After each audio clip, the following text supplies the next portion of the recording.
This is the morning of the 1st of November. A clip put up by Really American, titled, Trump Stroke Trends After President's Bizarre Post Goes Viral. Let's have a listen.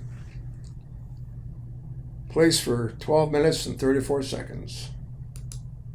So, Donald Trump just had a stroke in South Korea. At least, that is the theory that the internet seems to be running with right now after Trump, who is 79, fired off a gibberish message on his Truth Social platform that has yet again become the source of some widespread mockery and speculation about his mental and physical health. And while this gibberish example is not nearly as convincing as the plethora of evidence for a stroke that we'll get into later in this video, it is just objectively hilarious, and therefore I'd like to start with this current situation before we delve into the more serious nature of whether Donald Trump is healthy enough to even finish out his term.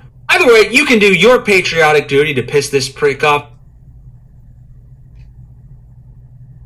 folks. So today, Donald Trump is currently facing some mockery. This after I just made 2 videos in the past 2 days about his mockery over both the Epstein Ballroom and all the mental glitches and gaffes that have happened while he was on his Southeast Asia tour. But today, at 10:43 p.m. local time in South Korea, the elderly president hit post on a short, baffling entry, South Korea. Although similarly, the post disappeared soon after, it lives on the Truth Social archives, and people were quick to jump on that. This article says what Trump meant by South Korea remains unclear, though I think we have an understanding of it, as we'll see. The word jumble makes any interpretation speculative, and his next post offered apparently little insight. You had Governor Gavin Newsom's press office retweeting it and saying the extra D's stand for dementia.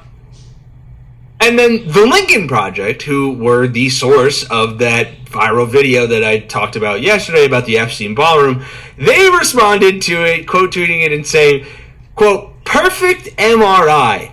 Sure. Now let's just take a second here. Right? He's in South Korea, and he managed to spell South correctly. And sure, maybe autocorrect got all out of whack, and Korea was spelled with a C, and he was thinking about the Care Bears, and his dementia took him in one direction and went to the other. I mean, that is very much how this man's broken-ass brain works. I mean, John Gardner talked about it for months on the Shrinking Trump podcast and just the other day on the Daily Beast podcast. We talked about his confusing Harvard and Harlem. Recently, he's been confusing India and Iran.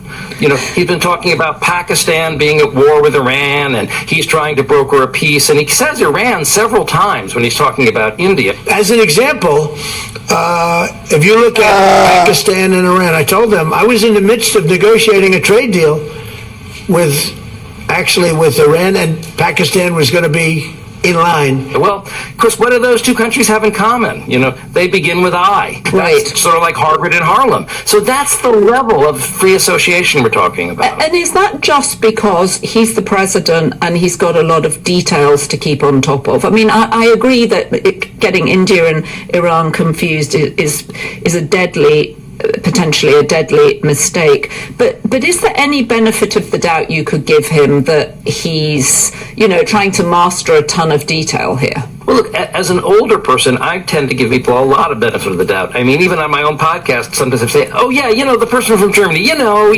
what's his name? Then we have to edit that out. But he tends to mishmash them together in a way that shows a deeper level of thought disorder. And like I said, there's even more evidence of a stroke that we'll see in just a second that is very convincing. But a lot of this could also boil down to sheer incompetence or stupidity. For instance, shortly after this picture was taken, in which Trump's throat pussy looks like it's actually throbbing here, Senator Marco Rubio can be seen whispering to his ear that they just hit his second brain cell. If you don't get the reference, you're probably too young for this channel. But then Donald Trump went on to Air Force One. He tried defending his mental acuity by repeatedly boasting that he got a perfect score on the Montreal Cognitive Assessment, a 30-minute test that screens for signs of dementia. They have Jasmine Crockett, a low IQ person. They have AOC's low IQ. You give her an IQ test, have her pass like the exams that I decided to take when I was at Walter Reed. I took Those are very hard. They're really aptitude tests, I guess, in a certain way, but they're cognitive tests.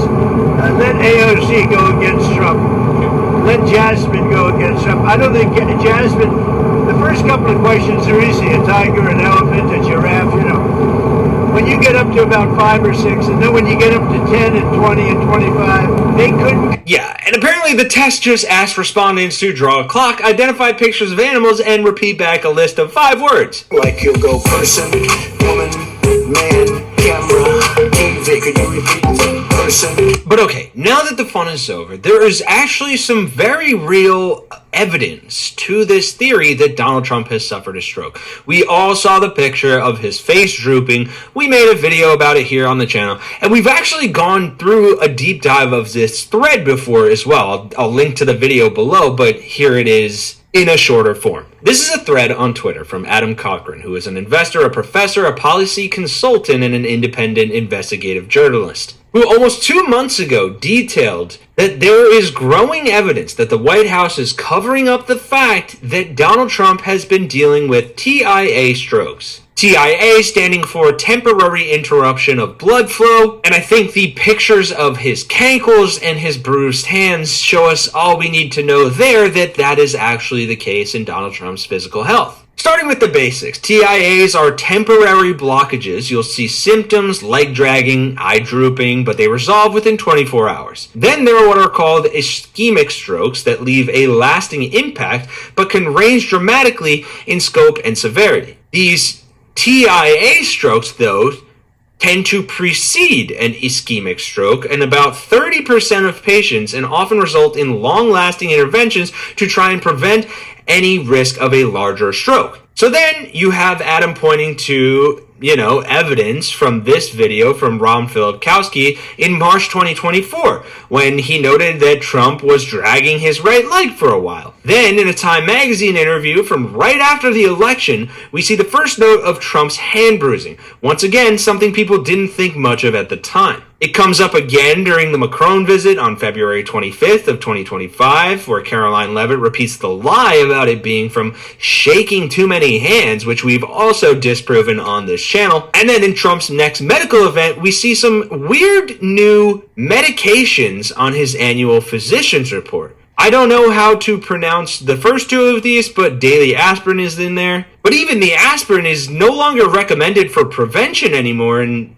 is instead a regime that is used to treat something, with the other 2 medications being used to manage cholesterol and the other being used as a second in line if the patient is at high cardiovascular risk, such as prior strokes, heart attacks, or arterial disease. And as I said, this thread is extensive with a lot of evidence, and this is not one of your Nazi cuckboy alt-right pipeline or crypto bro threads that you usually see here. This has direct ties to evidence and is actually one of the best uses of Twitter I've seen in a long time for actually doing some good journalism and using real sources to point to exactly what he makes the argument about, which concludes with, and this is great, his last post, at least in August, was, "So unless the White House can provide a transparent explanation of his health that better fits these circumstances, I'm forced to conclude that they are lying to the American people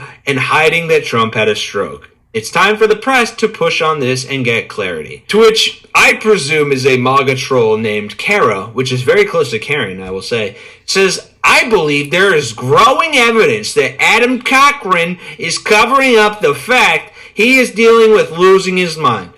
Kara posted that on September 9th. 2 days later, Adam Cochran responds with the photos of Trump's mouth drooping and sagging to the side. Someone else was like, "Are you a doctor?" And Adam's like, "Are you capable of reading comprehension?" Which I guess is kind of the point at the end of this. A lot of people are not. Trump being one of them. This whole thing stemmed from him typing on his own social media platform and posting, and then subsequently deleting, "South Carolina." Let's be honest, folks. We've said this from day one. Trump has never been mentally or physically fit. He's been a failure of an idiot bigot his entire life. And enough other fucking failure losers decided to start a cult, prop him up, use his empty vessel of a brain as an instrument for them to gain fascist authoritarian powers and co-opt the inherent racism and bigotry and hatred of a nation that is in decline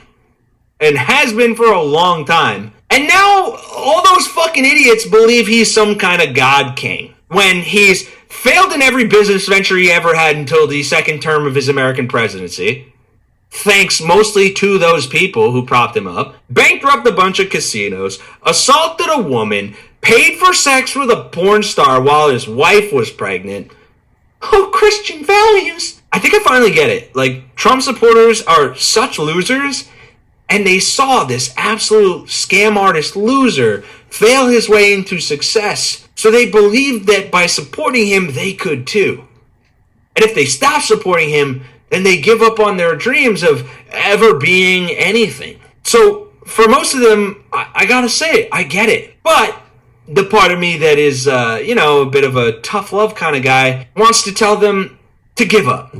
Because they never will be someone. They don't have millionaire, billionaire parents that can give them money. They will not see another time in American history in the future where they can co-opt this much hatred, because it will be stamped out by people like us. It's really unfortunate, and I take no pride in saying it, but it genuinely feels like the only hope some of these MAGA people have of becoming relevant to the extent that they want to would be through something like the violent means we've already seen of assassin attempts, or these other violent MAGA lunatics that now get broadcast by the media because it gets clicks. Like, that's your legacy. That's Trump's legacy. He's a violent piece of shit, anti-Christian human being, like pure evil straight up, probably has had sex with Satan, who sparked a violent insurrection that got a police officer killed. What the fuck do you people stand for if not killing in the name of? In the name of being a fucking cult. You sicken me. You genuinely sicken me. It's why I can't have conversations with you. I mean, I can, but I don't see the point. It's not even a holier than thou thing. It's like, I don't even believe in that shit, but my God. It's people like MAGA who take away my inherent belief in humanity. Anyway, I'm on my soapbox again. I'm sorry. I just, fuck them all. Whatever. Fuck you, MAGA. If you're watching, fuck you.